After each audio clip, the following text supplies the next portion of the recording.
ನೋಡಿ, D K Shivakumar ಅವರ ಸಂಪುಟದಲ್ಲಿ ಎಲ್ಲ ಸಚಿವರುಗಳು ಕೂಡ ಭರ್ತಿಯಾಗಿದ್ದಾರೆ. ಖಾಲಿ ಇರೋದು ಒಂದೇ, ಅದು ಹೆಣ್ಣುಮಕ್ಕಳಿಗೆ. ಯಾವ ಹೆಣ್ಣುಮಕ್ಕಳು ಕೂಡ ಇದುವರೆಗೂ ಸಚಿವರಾಗಿಲ್ಲ. ಮೊದಲನೇ ಪಟ್ಟಿಯಲ್ಲೂ ಹೆಣ್ಣುಮಕ್ಕಳ ಹೆಸರಿಲ್ಲ, ಎರಡನೇ ಪಟ್ಟಿಯಲ್ಲೂ ಹೆಣ್ಣುಮಕ್ಕಳ ಹೆಸರೇ ಇಲ್ಲ. ಆದರೂ ಡಿ ಕೆ ಶಿವಕುಮಾರ್ ಅವರು ಸಮರ್ಥನೆ ಮಾಡ್ಕೋತಾರಪ್ಪ, ರೀ ಕೊಡ್ತೀವಿ ಬಿಡ್ರಿ, ಆಗತ್ತೆ ಬಿಡ್ರಿ. ಇನ್ನು ಯಾವಾಗ ಡಿ ಕೆ ಶಿವಕುಮಾರ್ ಅವರೇ, ಇನ್ನು 1.5 ವರ್ಷ ಇದೆ. 1.5 ವರ್ಷ ಅಂದರೆ ಹೆಣ್ಣುಮಕ್ಕಳು ಅಷ್ಟು ಕೇರ್ಲೆಸ್ಸ ನಿಮ್ಮ ಸರ್ಕಾರದಲ್ಲಿ? ಹೋಗಲಿ, ಈಗ ವಿಚಾರ 19 ಜನ ನೂತನ ಸಚಿವರುಗಳ ಪ್ರಮಾಣ ವಚನ ಆಗುತ್ತೆ. ಅವರಿಗೆ ಖಾತೆ ಹಂಚಿಕೆಯೂ ಕೂಡ ಆಯಿತು. ಅದಕ್ಕಿಂತ ಮುಂಚೆ 13 ಜನ ಡಿ ಕೆ ಶಿವಕುಮಾರ್ ಅವರು ಮುಖ್ಯಮಂತ್ರಿಯಾದಂತಹ ಸಂದರ್ಭದಲ್ಲಿ, ಆಗ ಕೃಷ್ಣ ಬೈರೇಗೌಡರಿಗೆ ಸಚಿವರನ್ನಾಗಿ ಮಾಡಿದಂತಹ ಸಂದರ್ಭದಲ್ಲಿ ಅವರಿಗೆ ಕೊಟ್ಟಂಥ ಖಾತೆ ವಿಚಾರ ಸ್ವಲ್ಪ ಮಟ್ಟಿಗೆ ಅಸಮಾಧಾನ ಕೂಡ ವ್ಯಕ್ತವಾಗುತ್ತೆ. ಯಾಕಂದರೆ ಕೃಷ್ಣ ಬೈರೇಗೌಡರ ಬಗ್ಗೆ, ಅವರ ಕಾರ್ಯವೈಖರಿಯ ಬಗ್ಗೆ, ಅವರ ಕೆಲಸದ ಬಗ್ಗೆ ನಾವು ಎಕ್ಸ್ಟ್ರಾ ಹೇಳುವ ಅವಶ್ಯಕತೆ ಇಲ್ಲ.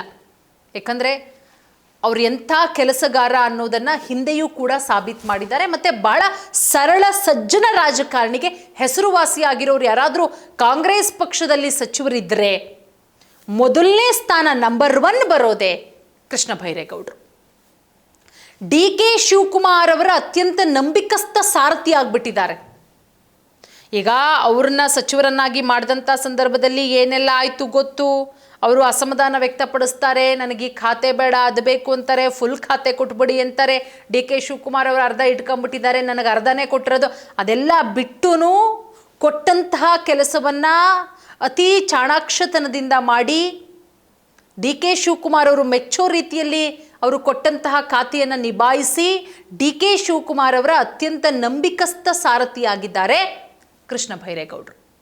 ಈಗ ಕೃಷ್ಣ ಬೈರೇಗೌಡರಿಗೆ ಮತ್ತೊಂದು ಪವರ್ಫುಲ್ ಜವಾಬ್ದಾರಿ. ಏನದು ಪವರ್ಫುಲ್ ಜವಾಬ್ದಾರಿ? ಕೃಷ್ಣ ಬೈರೇಗೌಡರ ಕಾರ್ಯಕ್ಷಮತೆ, ಅವರ ಕ್ಲೀನ್ ಇಮೇಜ್ಗೆ ಮೆಚ್ಚುಗೆ ಸೂಚಿಸಿರುವಂತಹ CM ಡಿ ಕೆ ಶಿವಕುಮಾರ್ ಅವರು ಅವರಿಗೆ ಸಂಸದೀಯ ವ್ಯವಹಾರಗಳ ಹೆಚ್ಚುವರಿ ಜವಾಬ್ದಾರಿಯನ್ನು ಈಗ ವಹಿಸಿದ್ದಾರೆ. ಸಂಸದೀಯ ವ್ಯವಹಾರಗಳ ಹೆಚ್ಚುವರಿ ಜವಾಬ್ದಾರಿ ಈಗ ಕೃಷ್ಣ ಬೈರೇಗೌಡರ ಹೆಗಲಿಗೆ. ಬೆಂಗಳೂರು ಅಭಿವೃದ್ಧಿಯ ವಿಚಾರದಲ್ಲಿ ಈಗಾಗಲೇ ಜನಮನ್ನಣೆ ಗಳಿಸಿರುವಂತಹ ಬೈರೇಗೌಡರು ಸರ್ಕಾರದ ಅತ್ಯಂತ ನಂಬಿಕಸ್ಥ ಸಚಿವರಾಗಿ ಹೊರಹೊಮ್ಮಿದ್ದಾರೆ. ರಾಜ್ಯ ರಾಜಕಾರಣದಲ್ಲಿ ಸಚಿವ ಕೃಷ್ಣ ಬೈರೇಗೌಡ ಅವರ ವರ್ಚಸ್ಸು ದಿನದಿಂದ ದಿನಕ್ಕೆ ಹೆಚ್ಚುತ್ತಾ ಇದೆ. ಮುಖ್ಯಮಂತ್ರಿ ಡಿ ಕೆ ಶಿವಕುಮಾರ್ ಅವರ ಅತ್ಯಂತ ಆಪ್ತ ಹಾಗೆ ನಂಬಿಕಸ್ಥ ಸಚಿವ ಎಂದೇ ಗುರುತಿಸಿಕೊಂಡಿರೋ ಕೃಷ್ಣ ಬೈರೇಗೌಡರಿಗೆ ಮತ್ತೊಂದು ಪ್ರಮುಖ ಜವಾಬ್ದಾರಿ, ಸಂಸದೀಯ ವ್ಯವಹಾರಗಳ ಹೆಚ್ಚುವರಿ ಖಾತೆ. ರಾಜ್ಯಪಾಲ ಥಾವರ್ ಚಂದ್ ಗೆಹ್ಲೋಟ್ ಅವರ ಅವರು ಆದೇಶವನ್ನು ಹೊರಡಿಸಿದ್ದಾರೆ ರಾಜ್ಯಪಾಲರು.